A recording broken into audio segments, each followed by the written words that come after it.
Kalimera. Anyone want to guess why I wore these vestments today? It has nothing to do with the game. It's Christmas season.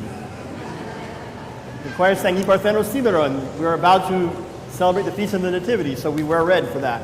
And yes, I'm very happy this morning. Some of you are sad, but I'm not sad, and I'm not sad for you either. Thank you for the congratulatory texts that I got at midnight last night. There were many of them. That shows maturity. Anyway, I want to welcome our visitors this morning. I had two brother clergy in the altar, Father John Stavros, who is from Macon. He serves Holy Cross in Macon, and he has filled in here several times when I'm out of town. And Deacon Zacharias Zaharis, who is from the Chicago area. He serves at St. Sophia in Elgin, Illinois. Both Father John and Deacon Zacharias have family in the area, so they're here visiting for Thanksgiving, and it's wonderful to have them. You see the fullness of the church when you have more than one clergyman celebrating the liturgy. That's actually the way that when the author of the service wrote it, the intention was for it to be celebrated by many clergy. And I know that many of us are so happy welcoming people to the Thanksgiving table, and it's nice to welcome people to the altar table, and I'm very blessed that Father John and Deacon Zacharias are here with us today. Also, I'm welcoming my mom back from California. I haven't seen Mom in a long time, so nice to have you here with us for Thanksgiving break. The Philoptochos Society during the month of November makes a donation to the Ecumenical Patriarch for worldwide Philoptochos ministries. We budget for that in our yearly budget, but if you'd like to make an additional donation, as is our policy here, there's a tray up there by the baptistry. You can make an additional donation for the patriarchal Philoptochos charities around the world. The AHEPA is having a luncheon this afternoon after liturgy for the Founders' Day. Tomorrow, as you hopefully got through the Constant Contact, we're having a funeral for Mattheos Petronellus. That funeral will be at 11:30 tomorrow morning. If you're not getting our Constant Contact messages and you want to get them, please call the office, and Monica will be very happy to add you to the list. We try not to send too many. I know the last couple of weeks of the festival we've been polluting your inboxes or filling your inboxes. And on the subject of filling your inboxes, you get a weekly message from me every Monday, and also our festival guys send out a message each with a survey. We want to serve you better, and so if you can fill out the festival survey, it's on SurveyMonkey. It doesn't take you very long to do it. And the other survey relates to our strategic plan. If you could take time and fill those out, there'll be links to both tomorrow in the message. It should take you no more than 5 or 6 minutes to do both of them. It would help us to serve you better. And finally, this Saturday is our adult Advent retreat. If you haven't signed up for the Advent retreat, please RSVP via email to me by Tuesday so we can plan to have enough food and supplies for that.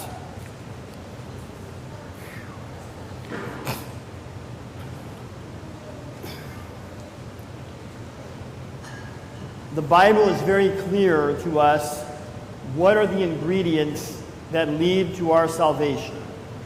The Bible is very clear to us what are the ingredients that lead us to salvation. They are 3. Anyone know what the 3 ingredients are? There's 3 things. 2 of them come from us, 1 of them comes from God. And you got to have all 3 in order to have salvation. Anyone know what they are? The first one is faith. Faith. You cannot attain salvation if you don't have faith. The second thing you need with faith is what? Works. You can't have faith and then do nothing. You've got to have faith and you've got to have works. And the third thing that you need to have comes from God, and that is grace. Faith and works and grace, these are the ingredients that lead us to salvation. Now, a good way to remember this, and I've used this illustration before, is you take a cup and you take rocks and you take water. The cup represents faith. It's a structure. A cup is designed to hold something. But if you have a structure and you have nothing in it, then it's not worth anything. So it is with the faith. The faith is the structure of what we believe. But if all you do is believe and it doesn't change your life in any way, then it's like an empty cup. It's not of much use.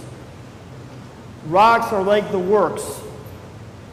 If you have rocks and you pour them out on a table, they go every which way. They have no order to them. So you put the rocks into the cup, and then they have order.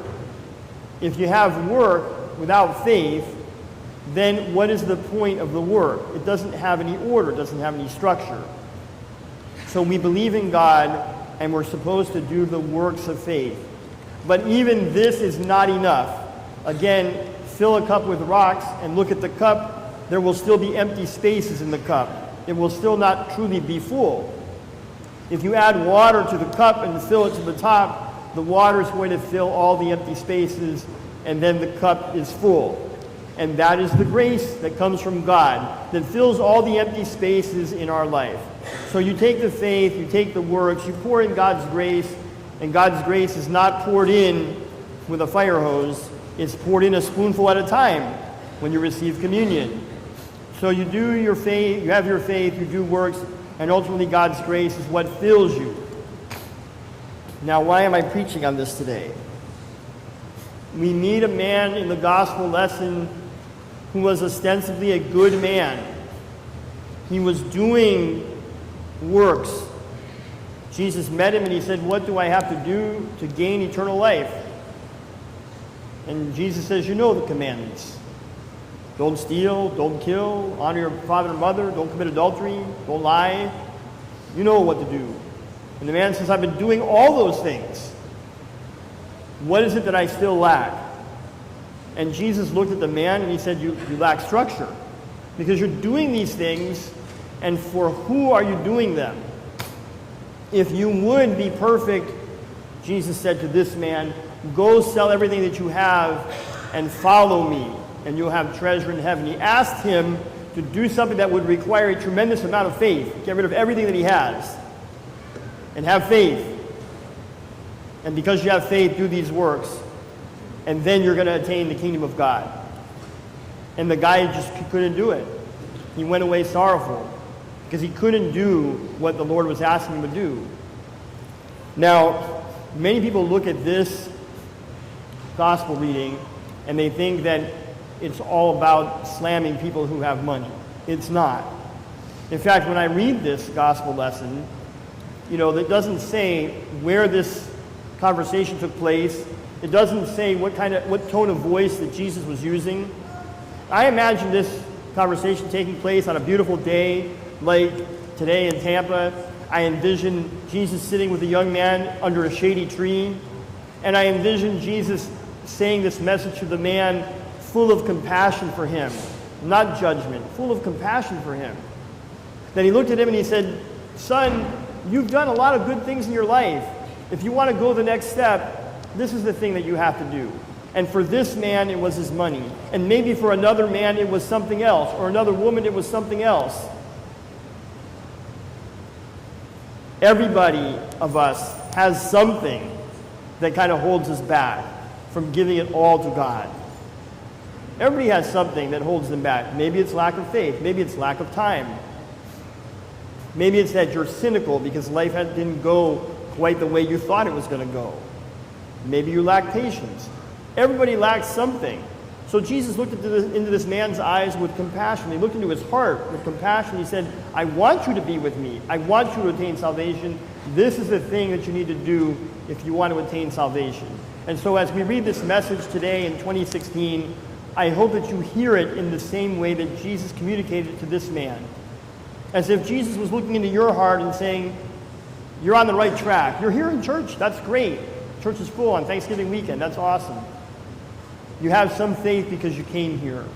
What is the thing that you need to do in order to go all the way to God? What is that thing?" And every one of us has something different. Every one of us has something different that we need to do. And then we go into the epistle lesson, which talked about grace.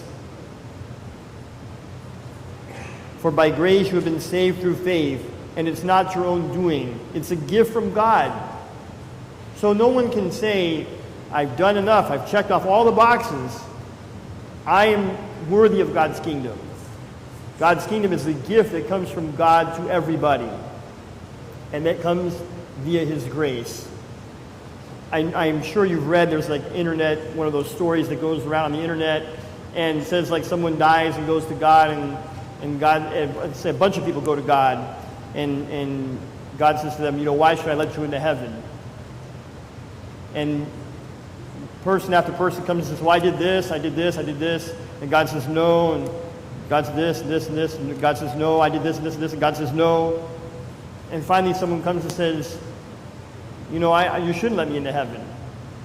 Only by your grace, can I go there. And God says, you come in because you understand. It's not what you're doing without God. It's what you're doing with God.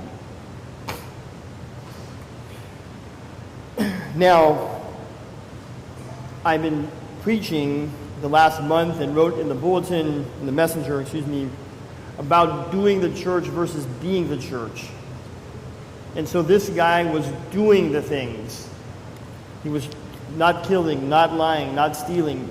He was checking the boxes and he was doing the right things. But he wasn't being the fullness of what God called him to be. And so the challenge for us, you and me, is to be the church that God called us to be. And to be the church is not just to be here on Sundays and say, I checked a box and I came to church. To be the church is what are we doing on Monday and Tuesday and Wednesday? Are we compassionate people? Are we kind people? Do we stop and lend a hand to the person who's been kicked to the side of the road? Are we courteous drivers? Are we nice to the people we meet in the market? What kind of a person are we on Monday, Tuesday, Wednesday? This is being the church. And this week, we all have an important decision to make. You have an important decision to make. And that's about your stewardship. This next Sunday is Stewardship Sunday. And in fact, as I was thinking on this morning, maybe we shouldn't call it Stewardship Sunday. Maybe we should call it Statement Sunday. Because what your stewardship says, it makes a statement about you. It makes a statement about how you value the faith, how you value the church, and how you see the role of the church. If we make enough money in stewardship just to balance the budget, we've done a great job doing the church. But if we make enough to exceed our needs so that we can take what we have and we can give it away to help other people, then we are being the church. So what we're doing next Sunday makes a statement. And so I want you to think prayerfully. I humbly ask everyone take some time this week to prayerfully consider what you're going to do next week. Prayerfully read the content of the stewardship materials you've received. If you didn't receive them for any reason, call the office. We'll send more to you. But the thing that holds us back as a church is not the people. We have lots of people, and we have lots of wonderful people. And what holds the church back is not programs, because the calendar is filled with them. What holds the church back is this thing. Our stewardship has better than it has ever been, and for that I'm grateful. But it also takes a long time to get the stewardship every year. So I hope that everyone's in church today will bring the form next week. That's the most important thing. Bring something next week. Everybody bring something. And I hope that we'll smash what we need to make our budget so that we can work on being the church. Not just work on surviving, but on thriving. And not just maintaining what we have, but taking it to a different level. And that takes faith. It takes faith from everybody. So God bless you, and I thank you for being here this week. I hope you had a wonderful Thanksgiving with your families, and I hope you enjoy this beautiful day that God made for us. And if you need some encouragement, if you feel a little down in your life, come to the retreat on Saturday. The whole theme of that is encouragement. So come and take a measure of God's grace and God's joy as we inaugurate this Christmas season.